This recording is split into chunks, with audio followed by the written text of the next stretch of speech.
Oh, thank you. Sorry, there was no audio. Hopefully you can hear me now. I'm back. Welcome back. So we got shut off. For those of you who couldn't hear because I think my audio was off, I live in Southwest Florida, so we get big thunderstorms pretty much all summer long. And, you know, rainy season just started down here. So I suspect this could possibly happen again over the summer. And when we lose power, it's usually only for, you know, between 2 and 10 seconds. But it's enough to turn everything off and, you know, it cuts the stream. So I got to figure out what to do about that because we definitely don't want to be restarting the stream every single time. And for the next several months, this is going to happen. Hopefully there's audio now. If you guys can't hear me, let me know. The audio says it's on and working. Okay, DEFCON 2 saying yes, sound is good.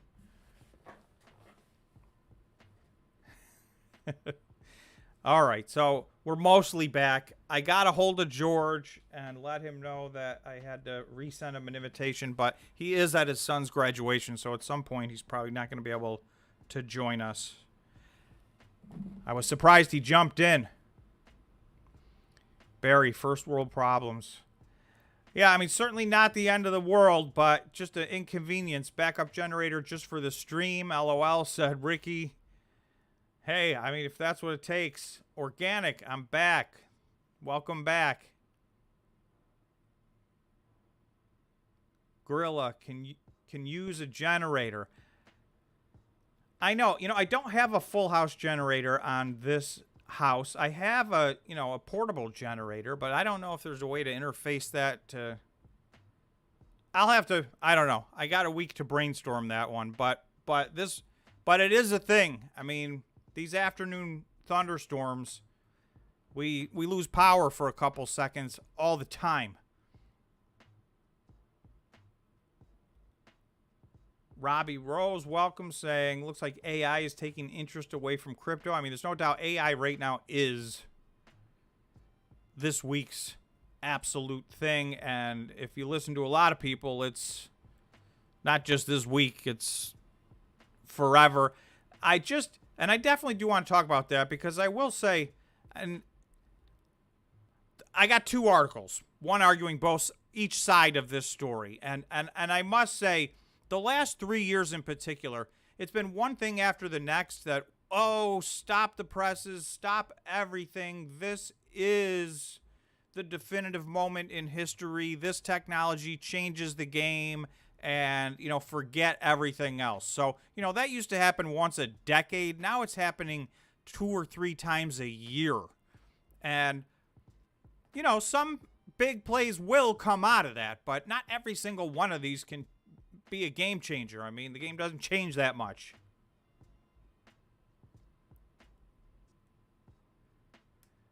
Darren saying a UPS battery backup, that way there's no power interruption. So I got to see what's wrong because I do have one of those on this setup, but something's going on because that's not getting it done. So I will definitely look into that. Hopefully this won't happen again. Hey Seth, welcome. George was just asking about you. He said, where's Seth been at? So welcome. What did you think about KeyBank and Capital One getting their deposits frozen going into the bank in New York if they didn't do more for ESG? I think that's an outrage. That's what I think about that. What do you guys think about that?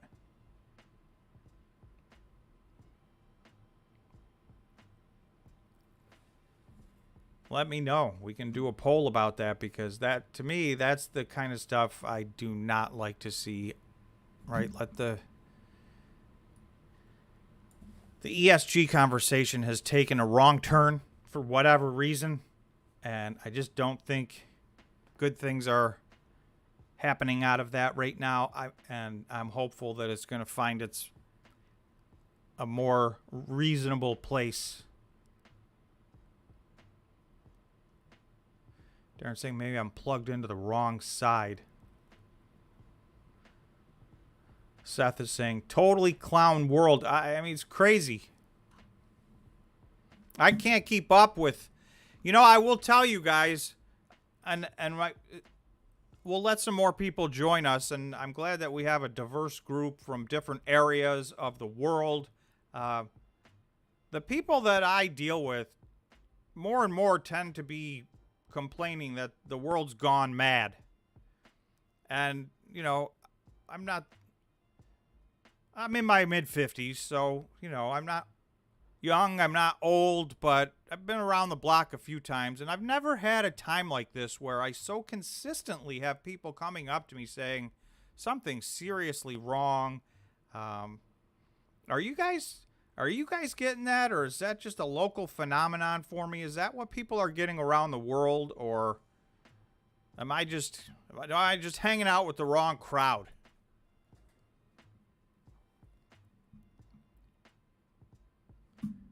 I mean, I get it. Things change, you know.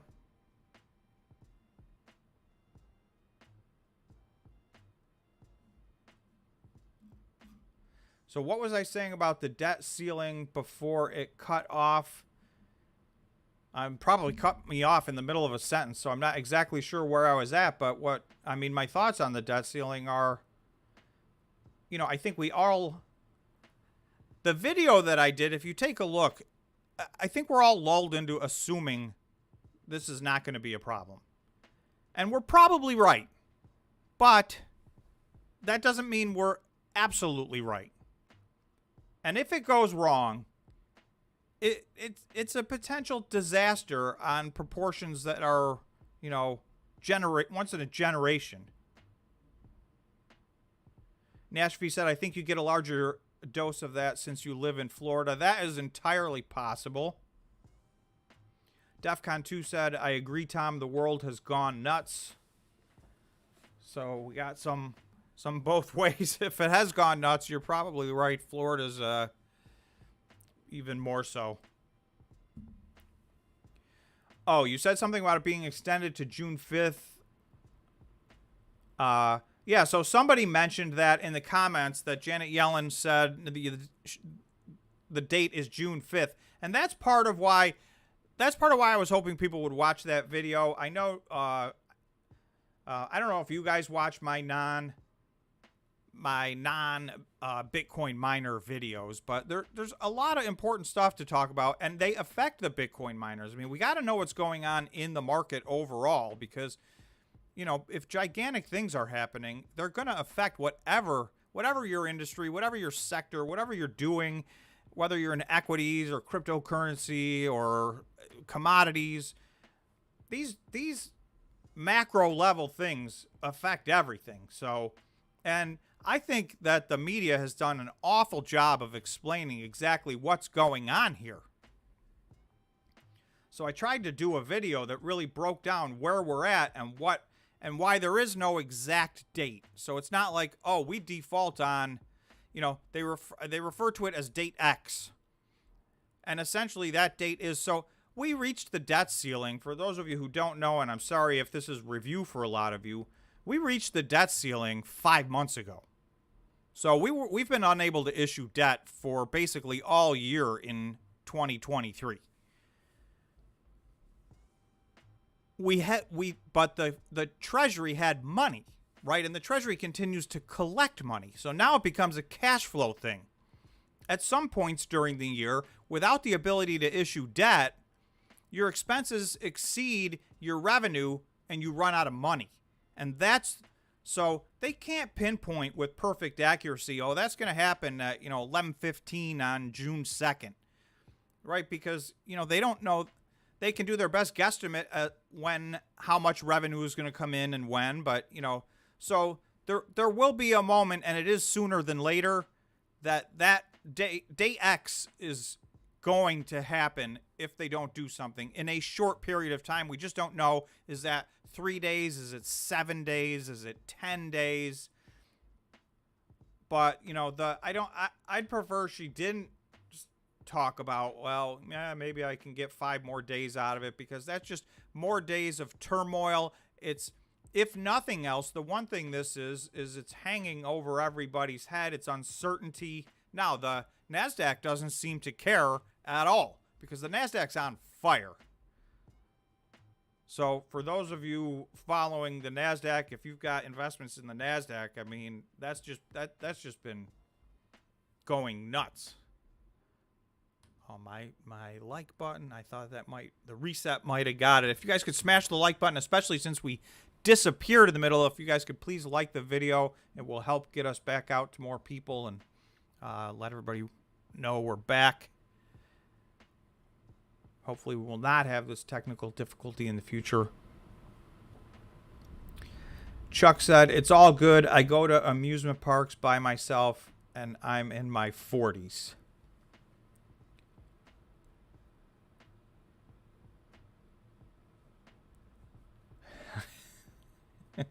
I have no response to that, Chuck. Wim, what do you think about the possible coming 30% tax? So I will say, and Wim saying the electricity tax. So there's a proposed tax, and it's just for Bitcoin miners on the electricity that they buy.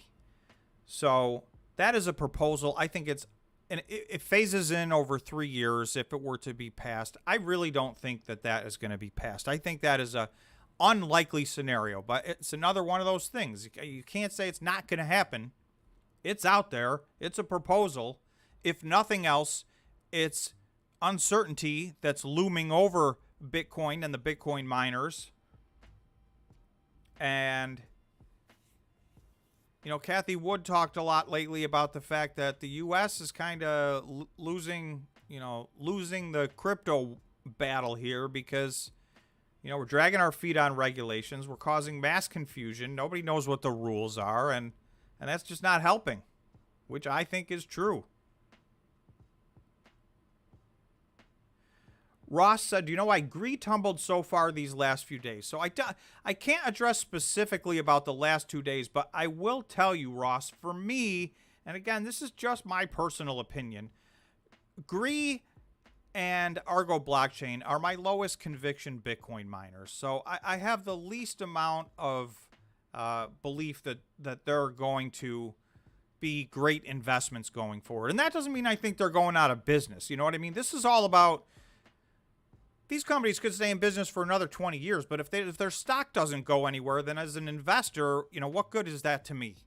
So I want to know, and especially if I'm going to be in a micro cap or nano cap stock that's ultra high risk, there better be an ultra high potential reward.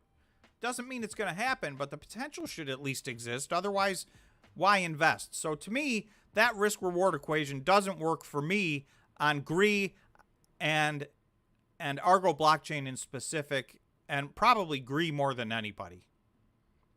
So let me know if you disagree. Let me know in the chat if there's somebody out there that likes Gree, that's invested in Gree. It's been a horrible journey for Gree investors. So it depends on when your journey started. But if you go all the way back to support.com days, you're still down 99.9 something %. I mean, it's just been an absolute disaster.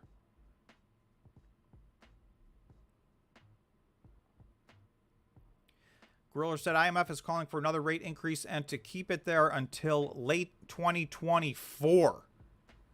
So to get back to, we finished our last poll, which was, do you think the Fed's going to raise rates? And I think we were at 56% thought yes, 44% thought no, and you know the futures have built in. Oh, it is now. So even since the last time I refreshed, this is now up to 71%. So it was at 66% an hour ago. It's at 71% now. This was at 0% 2 weeks ago. 0.00. So no, the futures thought there was absolutely no chance of a rate hike. Now it seems to be the majority of people think there's going to be a rate hike. I'm not in that majority, just so that you guys know. So I'm not expecting a rate hike. I can't understand the logic behind a rate hike right now. They don't have to do one. There's no reason to do one. They can certainly talk tough and say, you know, although we didn't do a rate hike, you know, that doesn't mean we're done. We're still going to watch the data and you know, do what's necessary. But But I am now in the ever shrinking minority. What was once 100% of the people, or 100% of the futures built in, that's no rate hike. We're now down to 28.9%. So, this could flip all the way to 100% of the futures building in 100% chance of a rate hike. That would be a big switch. And I'm not totally sure. I know the Fed minutes came out, and I'm just not sure what the events were, the series of events that are leading people to believe now that there's absolutely going to be a rate hike.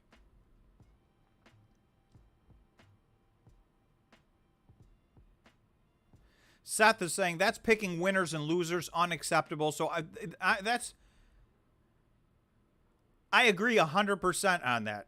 And that's why I don't think it's going to happen. I assume you're talking about the tax.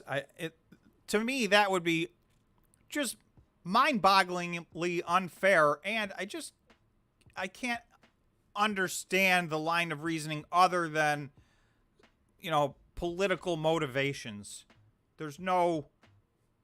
That's just never how things have worked, and that should not be how this works. And, it is up to the Bitcoin mining community, in my opinion, to spread the word and help people understand how all this stuff works, and that would be inappropriate. And that, in fact, it will, it's going to disincentivize people, and it's going to hurt parts of the grid. And it is going to hurt, in my opinion, our ability in the United States to move the grid forward. And this grid that we have is not going to hold up for what's coming. So the grid infrastructure is necessary. I think Bitcoin is a big part of the way we can get from A to Z. And, that's not just Bitcoin miner hype. That's really what's happening. So, in my opinion,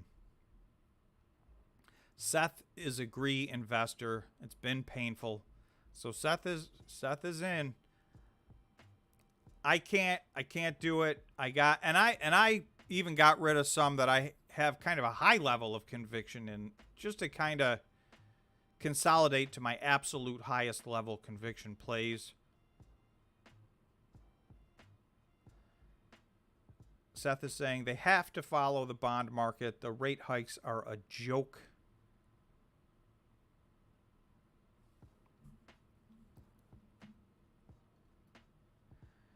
Oh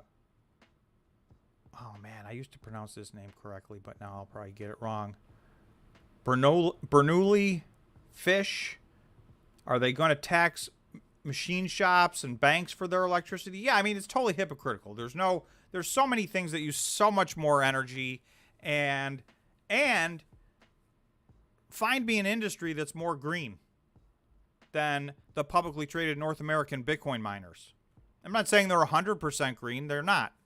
But they're by far more green than our overall energy consumption is. So, just by default, that means they're way, way better than the average industry. And I mean, they're drastically more green than the average industry. Now, the counter argument to that is, well, they shouldn't exist at all. So it doesn't matter how green they are. They're really not green because it shouldn't exist. Well, I'm sorry, but it does exist. And like I said, part of building the grid, that demand, that off-peak demand is a big, big help in increasing the grid.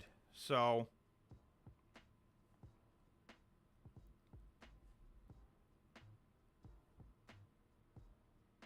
Mr. J is saying one more, then they will have to pause. I mean, it could be. I think the world agrees with you, Mr. J, because we got 71.1% built into the futures that a rate hike is coming. I don't know. One more rate hike to me seems like I don't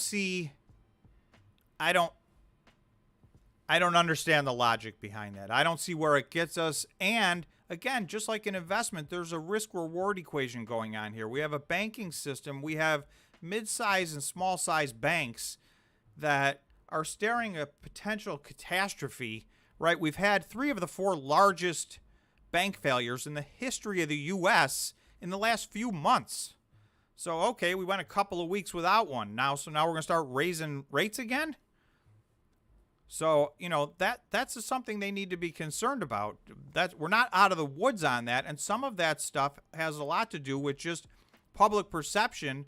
And, you know, a run on the bank is a self-fulfilling thing. And if they incentivize that, and raising rates would certainly incentivize a run on a lot of banks that people are still somewhat worried about. And it's not, you know, it's not Wells Fargo, it's not JP Morgan, but, you know, it's not Bank of America, but there's an awful lot of regional banks that, you know, they're nervous.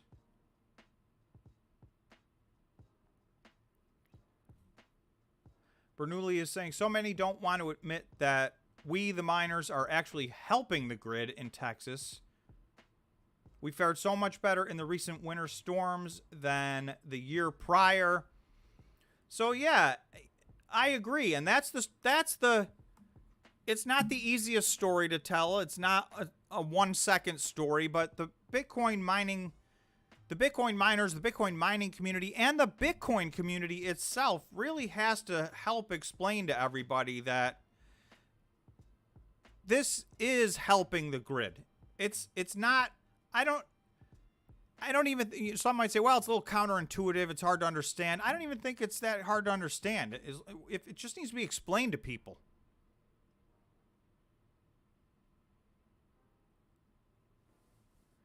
Organic Auto saying, Tom, Google Trueflation, use this to gauge the trueflation rate in the U.S. Pretty accurate tool, and you can isolate different categories and see the trueflation rate in detail.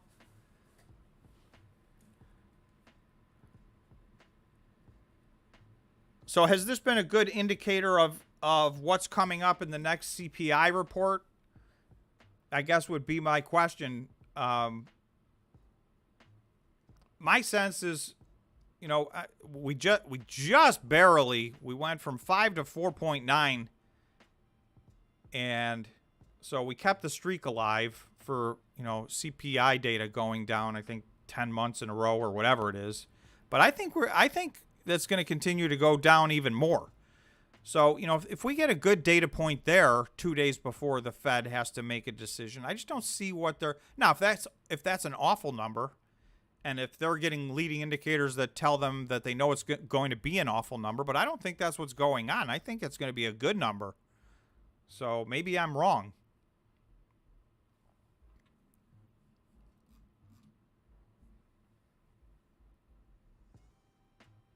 Let me know in the chat if you guys know anything more about that and what you guys think.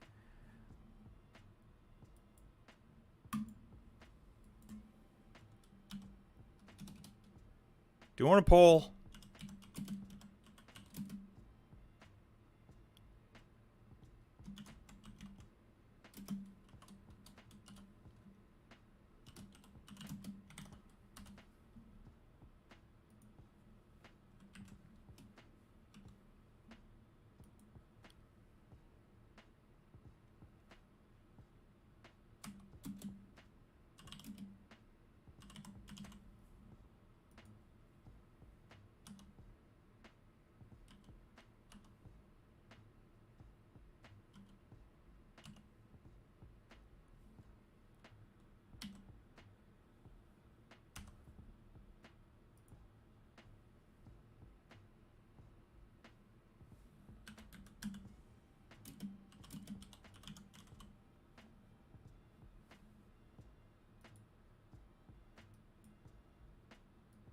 Just one more second. Start typing.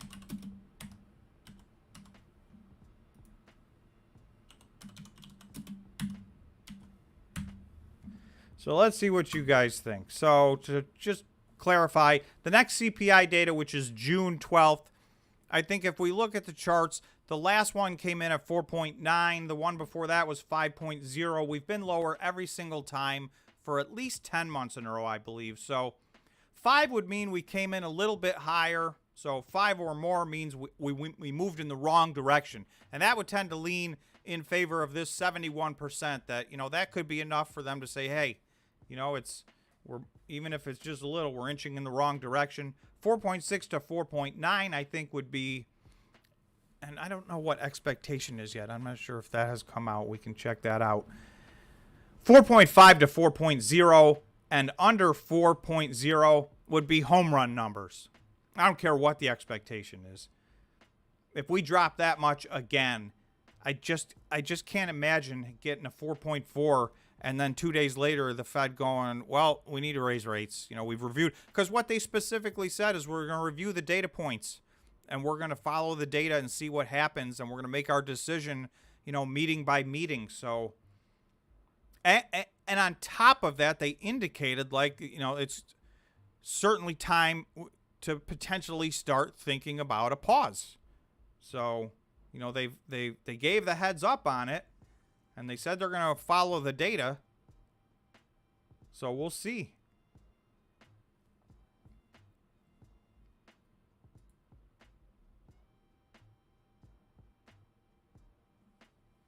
Mr. J said, I'm guessing one more rate hike, but then really dovish talking from the Fed. Well, I'll tell you what, the talk sometimes is more important than the rate hike. So, you know, when those talking points start to truly turn dovish, that's going to move the market. Organic Autos is saying the print that comes from the Fed is lag, and I believe the way they calculate is wrong as well, because they rely on lagging indicators. The Trueflation site gives you the true read with charts. The Fed, Nash V is saying the Fed's dual mandate is due for an overhaul. Darren says, why doesn't your poll ask whatever they want it to be? So I don't think you're alone, Darren. I think some people, that's what they think the number is. Whatever they want it to be.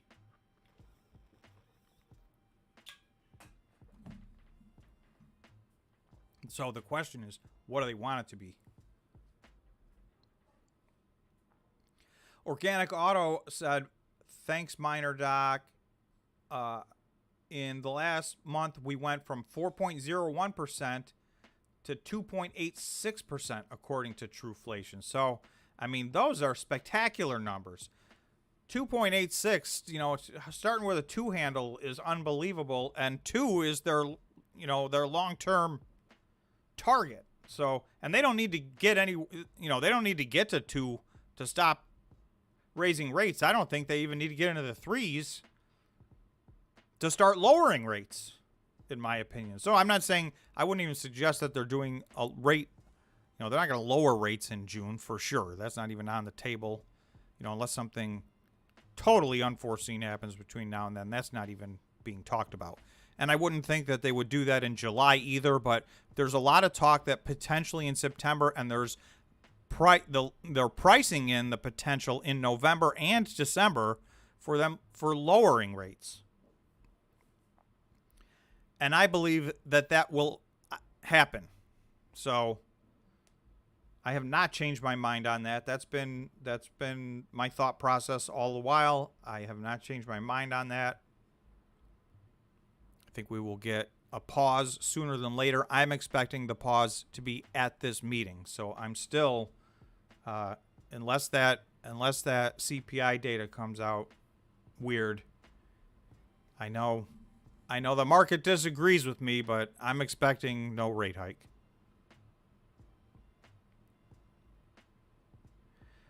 Organic Auto said the Fed's print has usually been about 1% higher than what Trueflation gives in experience. So if that's true, then we're going to get a spectacular number coming at us this month. So I just don't see how, in the face of us, dramatically reducing inflation, they're going to say we absolutely have to raise rates when there is. I feel like the market all of a sudden forgot the risk that sits on the other side of these rate hikes. I mean, we just had 3 of the 4 biggest bank failures in the United States history. And, there was a month ago, everyone was saying, oh, there's going to be 900 banks that are going under. The whole banking system's going under. So now we went from that to, it's nothing, let's raise rates. So I don't know. It seems very fickle. But this could be part of the whole problem with the market. There's a lot of uncertainty. And these wild swings in these futures show, like, this is the market saying, I don't know. 3 weeks ago, we thought it was 0%. Now we think it's 71%. So, you know, who knows? Let's see what the most important thing is. What do our people think here in the group? The next CPI, let's see. So, yeah, I mean, expectations are very good according to our poll. We only have 22 votes, though. I'll give it a couple more minutes if you're on a device where you can vote. Obviously, it's free to vote, so let's see. But I will tell you right now, 4.6 to 4.9 is in the lead with 45%. And in second place, people are expecting it to be even better than that, between 4 and 4.5. So to me, anything in that area, if those come in, that's a great number. That's a great read.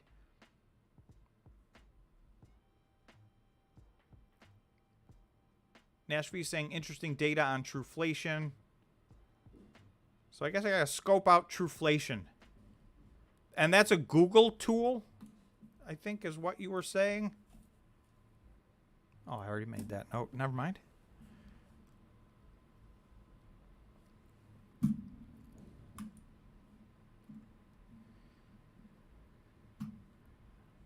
Just to get back to the Bitcoin. Going back to the Bitcoin 15-minute time frame to take a look. We're very sideways. We're at 26,756 at the moment. And then I really didn't go through what happened with the Bitcoin miners today, but, I mean, there was a lot of green. And let's see, did anything really have a bad day? I mean, nothing really had an awful day. Stronghold was down 2.2%. Mawson was down 3.67%. DigiHost was down 3.8%. But those are not disasters. Now, Bitcoin was up today, and the market was ragingly up today. So, you know, the miners definitely were the lagger. Overall, this was one of the weak spots in the market today. But HUT was up 7.7%. Bit Digital, stock ticker BTBT, was up 11.24%. Bitfarms ended the day up 2.8%. So that was a step. And I will tell you, the amount of conversation, comments on many different videos that I have over the last 3 days is that, you know, people thinking Bitfarms is going to go to zero and they're going to get wrecked and destroyed. And I think people are misunderstanding what's going on at Bitfarms. That's my personal opinion. I did a Bitfarms video. You can check it out. So I go into greater detail, but I'm not worried about Bitfarms. And everybody's thinking that they're going to do this 1-to-10 reverse stock split and their stock's going to crash. But that is not necessarily the case. All they did was vote to give themselves the right to do up to 1-to-10 stock consolidations at a time of their choosing, if they ever choose. So, you know, that was not a vote, are we doing that right now? They may never do it. Yeah, true, they may do it tomorrow. They've put it on the table. They've authorized themselves to do so.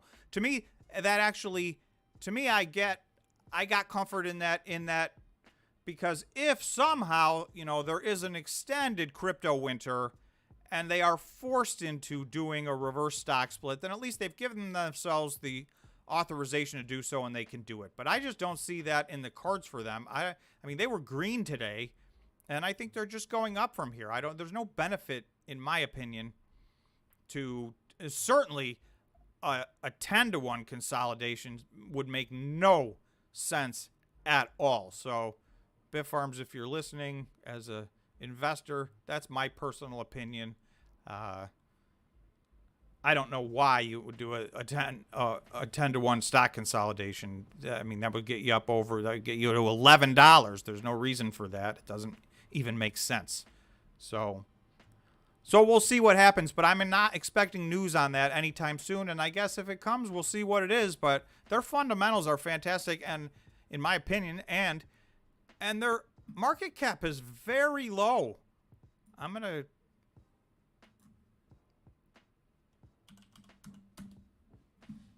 So what I would say is, if their market cap's $272 million. If there's a gigantic sell-off in this stock, reverse split, no reverse split, I don't care. I will be adding to my position. So, not financial advice. I'm just telling you what I'm going to do. If this thing were to go down 20 or 30%, I would back up the truck again. Like I did when it went down. I got some of these shares in the 30-something cents range. Now, that's by no means my average. I got some of these shares at $5. So, you know, it's been a journey. But I think they're moving in the right direction. Bernoulli Fish says Bitfarms is solid.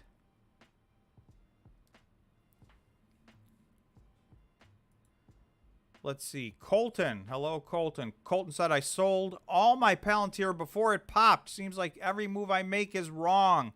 That can be frustrating. But the only thing that I would say is remain calm. Sometimes that happens. And it can be very, very frustrating. And it feels like your plays never hit. And then you get, unlucky. And you get rid of one. And then it pops.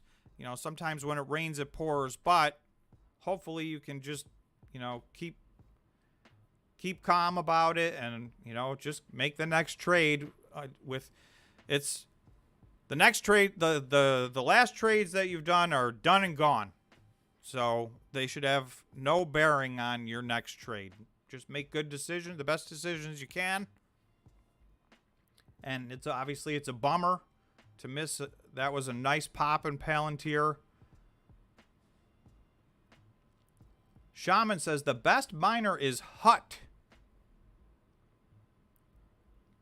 Bernoulli Fish said $272 million market cap. They probably own copper power cables worth more than $272 million. Yeah, I mean, this is what I'm saying. It's like if this stock sells off, great, because I will be buying and buying and buying. So again, you guys, obviously not financial advice, do whatever you want, but that's what I will be doing if this sells off. And if they do some type of reverse split and there is a knee-jerk reaction that goes to the downside, I will absolutely consider that a buying opportunity for me. So I'm not either. I feel like it's a win-win. I doubt they're going to do it. And if they do, well, then it's just a buying opportunity. Nash V said, I was about to move my Hut shares, and then they had a 7% move, so I hesitated. Seth is saying, Hut isn't the best for sure, but they have great branding, and that means a lot in this business. So they do. They've gotten their name out there, maybe more so than anybody other than Marathon and Riot. Were first in the NASDAQ. So from institutional standpoint, they've gotten their name out there. But Hut is great about getting their name out there. And they do have a gigantic stack of Bitcoin and an extremely strong balance sheet. So I know operationally speaking, things look pretty ugly right there. That's my honest opinion. And I don't think you'd get much argument out of management. The last 3 months are not the best for them operationally speaking, but they've made rock solid decisions in the past that have led to a very strong balance sheet. And, I'm starting to feel better and better about the potential merger. So we'll see what happens.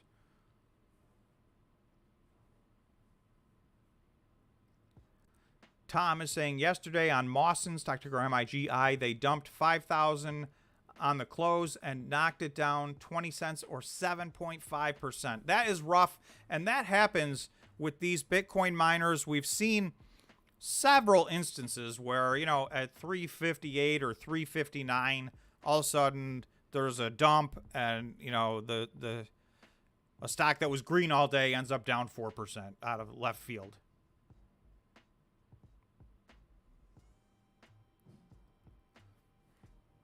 I have seen that happen to several stocks. It usually fixes itself the next day. So that's not a guarantee, but in the past, that's what has happened. And sometimes it's hard to tell that it's fixing itself because so many other things are going on that, maybe it stayed exactly the same, but that was fixing itself because everything else, went down on a bad day for Bitcoin. So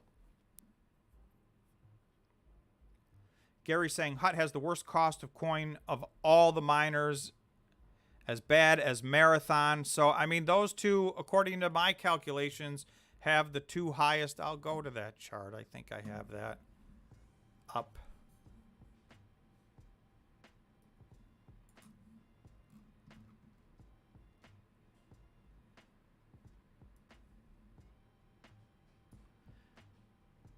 All right, so this was my calculations from the financial statements. So just so that everybody knows, I take these numbers from the financial statements. So I know a lot of people, well, I won't say a lot of people. There were people that argue with these numbers and, other people have different numbers, and so be it. Everybody does this however they do it, and, nobody's calculations are perfect. But I can tell you my calculation is pretty simple. I take the number of Bitcoin that they mined in the quarter. All the companies report that, so we all know that number with certainty. And then I take the direct costs from their income statement. And that does not include depreciation, which is a non-cash item. So almost all of them report those two separately. There's one that reports them together, but in a footnote they break it out. So, all of them report their direct costs. So that's what this number is. And it's just a straight calculation from their balance sheet. Now, sometimes we see on a monthly basis, they'll report our energy cost is X. And that's a little bit lower than some of these numbers. But remember, that's just their energy cost. There are other direct costs. Energy is obviously the vast majority, but there are other direct costs. And the one thing on this, you'll see this line is green because this is last quarter's information. Hive has not yet reported the period ended March 31st, 2023. So I don't know what their number is. So this number is, old information. But you're going to see in second last place is Marathon and last place is Hut. That's just what happened. That's that quarter. So that's not, from the beginning of time until the end of time. And, a lot of these companies have had wild fluctuations from quarter to quarter. So the longer this goes on, some of these companies are starting to have some consistency where you can feel like, hey, I'm starting to believe their cost per coin number because, this is 3, 4, 5, 6 quarters in a row where it's in the same ballpark. It's starting to make sense. You can see, obviously, Cipher's on another level here. And they mined a lot of Bitcoin in the first quarter. So I don't think that number is going to change drastically. I would feel confident that they will be in first place every month for every quarter for the rest of the year this year. So only time will tell, right? Anything can happen, but their power purchase agreements are fixed price. They mined a significant amount of Bitcoin. So, 7,000 a coin. Even in a crypto winter, they can just leave everything running and rock and roll. So Organic is saying, Organic Autos is saying, I remember Mars cost per coin used to be over 20K. In my books, they are doing a good job bringing the cost down. So this is 2 quarters in a row they've reduced their cost. And I think I have, so this is quarter over quarter. And I will put a disclaimer on this. These energy costs, sometimes there's one-off oddball things that happen. And so in any given quarter, sometimes these numbers, are a little misleading. But you will see Marathon was 18,800, and the quarter before that, you are right, they were over 20,000. So, that's some nice movement in the right direction. It dropped down to 15,200. So they seem to be moving in the right direction. All of the machines that they're going to put online from now until they get to the end are the XPs. So they're very energy efficient machines. They could continue to improve in this category. That's why I'm saying, like, I do. There's just no question about it. Whether you think they're doing a great job or not, Marathon's data points are an awful lot better in 2023 than they were in 2022. So things seem to be moving in the right direction. You know, whether they get where they're going and end up winning, I don't know what the answer to that is. But their cost per coin is coming down. Their exahash is going up. The amount of Bitcoin that they mine in May will be their all-time record in 1 month. So, and then you could say, well, they had X amount of exahash. It really should have been even a lot more than that. Well, maybe that's true, but you know what? It's still their all-time record. So they're moving in the right direction. And like I said, right now, I don't see a perfect miner. I don't see a miner that's doing everything right across the board. And, you know, that's probably fair because you don't see perfection anywhere. So you got to just weigh the good with the bad and, you know, see who's doing what.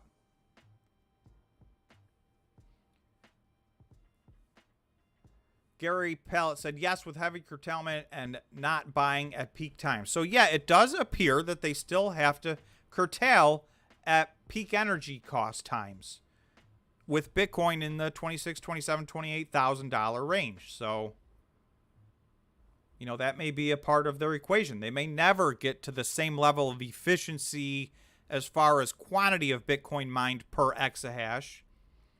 But it's also, you know, a balancing act. They don't, you certainly, you know, if your power costs at peak are double, then you don't want to mine a Bitcoin. So, right, I mean, if they're fluctuating that much, I don't know what the answer to that is, but, you know, that would be a simple example of where you certainly would self-curtail if all of a sudden, you know, for these 2 hours of the day, you know, the price just shoots through the roof because it's peak demand. Nashvi is saying the stack of Bitcoin each company has sways me. Not sure if the logic is sound, however. I mean, I think that's a big piece of the puzzle. So there's 3 companies that have a lot of Bitcoin. Marathon has a massive amount of, they have over 11,000 Bitcoin. HUT has over 9,000 Bitcoin. Riot has over 7,000 Bitcoin. And then it's a big drop off to, I think, Hive is at like 2,500 Bitcoin or something like that. So there's a top 3 that have separated themselves from the group in a big way. And it's one of the reasons why I know operationally HUT may not be doing all the things you hope they're doing, but you know, they also have 9,000 Bitcoin on their balance sheet and a pending potential merger that could drastically increase their production. So, you know, that's a potential game changer for them. Organic Auto saying they're a part of my top 3. It's Riot, Marathon, and CleanSpark for me. So I like how they are moving in 2023 so far. So yeah, I bet that's a lot of people's top 3 or 3 of their top 5. Right now, I will say my number 1 right now, and coming into the year on January 1st, I thought the best risk reward out there was Riot. So Riot is up so much that I now move CleanSpark ahead of them. So right now, for me, that's the number 1 miner, in my opinion, from a risk-reward standpoint. So there's so many different variables. You know, I know some people want me to put a complicated equation together and say, you know, based on this, but there's so many variables to this. And on top of that, what you really need to be most sensitive to is the intangibles. You know, so there are some things that are not 100% quantifiable that you really need to consider with these companies. And I'll tell you one of them, you know, like we talked about earlier, CleanSpark has been a company that's hit its targets month after month after month after month. Marathon's been a company that missed its targets every single month, 12 to 14 months in a row. Now they're starting to hit their targets, and I did say they're improving. I like what they're doing this year, but, you know, that intangible of CleanSpark, you know, doing what they say they're going to do. And I will tell you, especially when they came out and said, we're going to be a top 5 Bitcoin miner, I will be honest, I laughed at them. And you know what? Now they're clearly, just from a Bitcoin mine standpoint, they're going to be in 3rd place every single month, at least for the rest of the year in all likelihood. So, you know, they're not just top 5 miner, and by many measures, they're a top 3 miner. And that seemed ridiculous when they said that. So they did that. So, you know, let's see if they can take the next step and get to 16 exahash.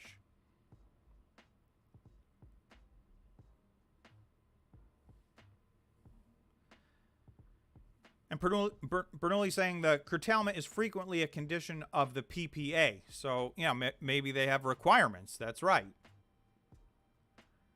And that's why everybody's going to have a different deal. But it is to be considered because, you know, if there's some people that have, that means every exahash is not equal. If some companies have no restrictions and a lower price, you know, for power, and other companies have, you know, a higher price with restrictions that they have to curtail at certain times, then 1 exahash does not necessarily equal 1 exahash between companies. So, you know, this is what I'm saying. Like, there's all of these things to consider. So in the end, it really is everybody's personal opinion. Nobody can come out and say, this is number 1, this is number 2, this is number 3. It's just, this is all. If the stock market worked that way, then there wouldn't be a stock market.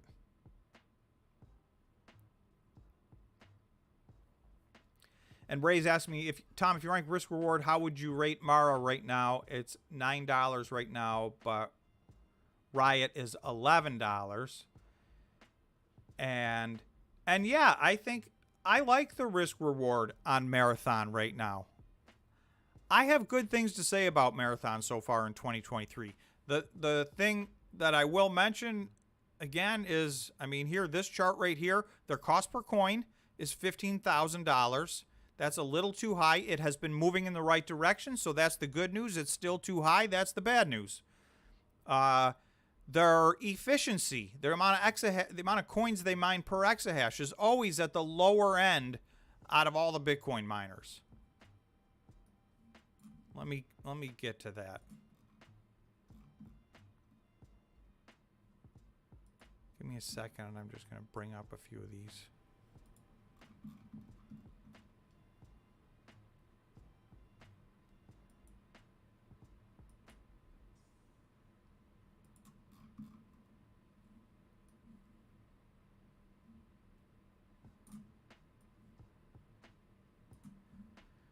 All right, so mining efficiency for April. And I understand there's a lot of variables that go into this, but it's just one of the, you know, it's one of the 100 or however many things we all look at.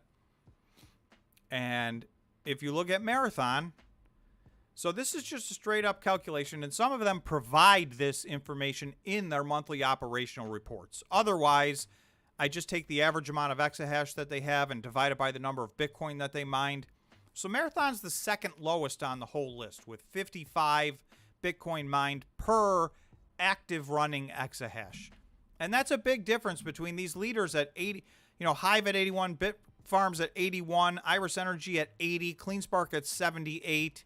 And some of these companies, and Terawulf, some of these companies also get paid for some of their curtailment. So, you know, their numbers are even better than this. Now, maybe Marathon gets paid for some of their curtailment. I know Riot gets paid for a bunch of their curtailment. They're trying to undo some of that, but that's been a big source of income for them. So, you know, this 61 might be a little misleading for them. But, you know, those are, you know, Marathon's cost is too high. Their efficiency is too low. By the same token, if I do this,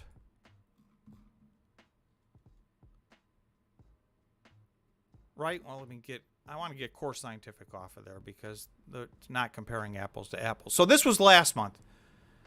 Marathon number 1. Number of Bitcoin produced overall, number 1. So January they did, or the month before this, sorry, in March they did 825. That was their all-time record. They went down to 702, but that was still first place. And this month they're well over 1,000. So, you know, there's good arguments to be made on either side, and I think the risk reward is good for Marathon right now. Is it the best out of all of them? Not in my opinion, but I do think it's a positive one.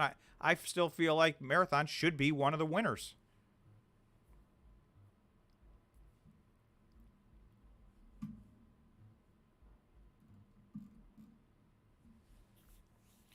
Tom is asking me, you mentioned recently that you were doing a deep dive on 3 stocks. Have you done that yet? I'm not sure. I can't remember what you're referring to, so I'm guessing the answer might be no or yes, and I don't remember that exact conversation. Did I say which 3 stocks they were, or did I just say 3 stocks to be disclosed at a later date?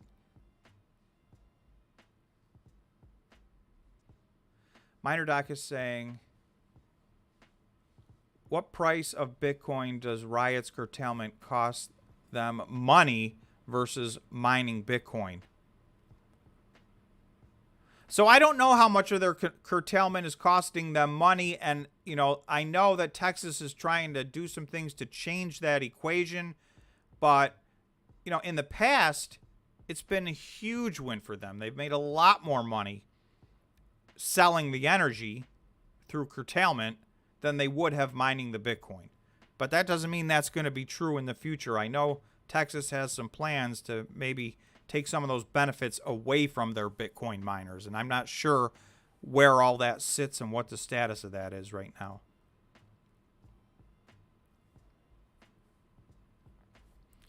Anders is saying, buying Mara right now, good or bad decision in your opinion? I hate to give this answer, but I mean, the most important thing is it a good idea in your opinion? Yeah, I think Marathon's going to be one of the winners. But if you don't have the conviction in that, these stocks are very volatile. So I will always say to everybody, if you haven't done enough research, if you don't have a very high level of conviction in these stocks, so many people buy these stocks high and sell them low because of the massive volatility. And if you don't know them through and through and you're wishy-washy about it, you run the risk of that because we never know what the next 30, 60, 90 days are going to bring. So, you know, if Marathon's at 9 right now and they run down to $6, there's going to be some people that sell at a loss, and there's going to be other people that dollar cost average in all the way down because they believe $6 or $9, they don't care because they think Marathon's going to $50. So that's the most important thing. Yeah, I think Marathon's going to a lot higher numbers in the future, in my personal opinion. But I don't know that it's the best risk reward. Dustin's asking, are the monthly operational reports on each company's website or somewhere else? Yeah, if you look in like press releases on their website, you'll find their monthly operational updates. Oh, sorry, DEF CON beat me to that exact statement, so thank you, DEF CON. Tom, do you think Applied Digital is a good buy? They host for Mara and jumped 150% this week because they signed a big deal, getting best of both worlds, mining and AI. So I have a deep dive pending for members on that. So I don't want to dig too deep into that right now, but that is on my list of member videos that will be coming out shortly. And it did just have a huge run up.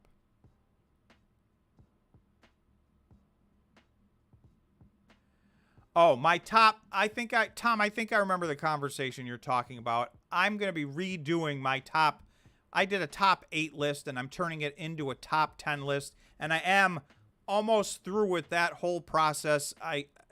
That was a gigantic deal. And there were some changes. It was not the massive shakeup I thought it was going to be, though. And I just, you know, I did what I said. I have a lot of different data points that I look at in charts and graphs. And then, you know, I try to review the intangibles as well. I read all the financial statements, all the press releases, I mean, you guys know what I do. And then, you know, I have to use my judgment. And there were 2 that shot up my list quite a bit. But the list was not a gigantic shakeup like I thought it was going to be. But there were a few new, so I'm not going to say what they are yet, but yes, I have done that, and I will be putting out a new top 10 list.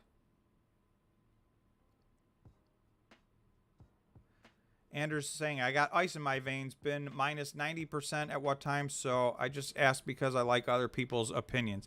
Yeah, I mean, if you've stuck through it in these down 90%, then you probably have the right tolerance for, you know, that kind of a risk stock. Ray said, thank you. You're welcome. I'm not sure for what. I don't know if I answered a question. Organic Auto, I think it's a good decision and an ideal good price for them right now would be around $8.47 for me.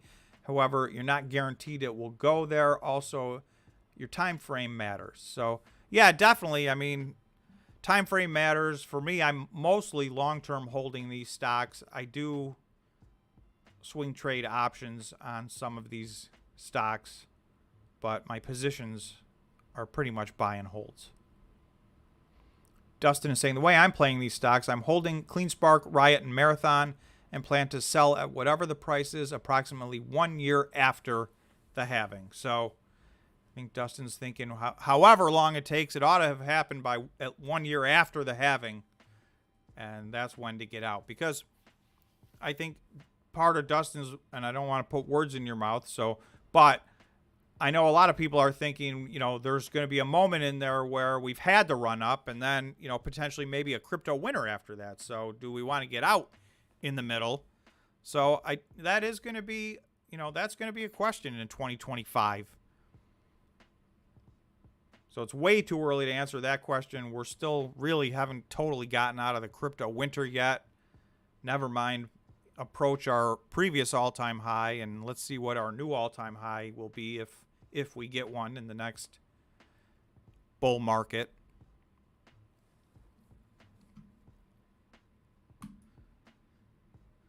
All right, so I'm going to wrap it up, but I just want to take a look at the 15-minute, and we're just very sideways. Almost our whole entire stream, we were pretty much at the same spot. We're at around 26,750.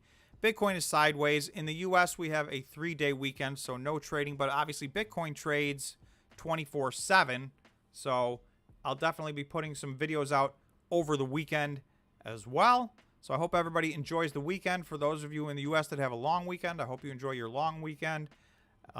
Thanks so much again to all the subscribers, and special thanks to all the members. So hope you guys have a great week.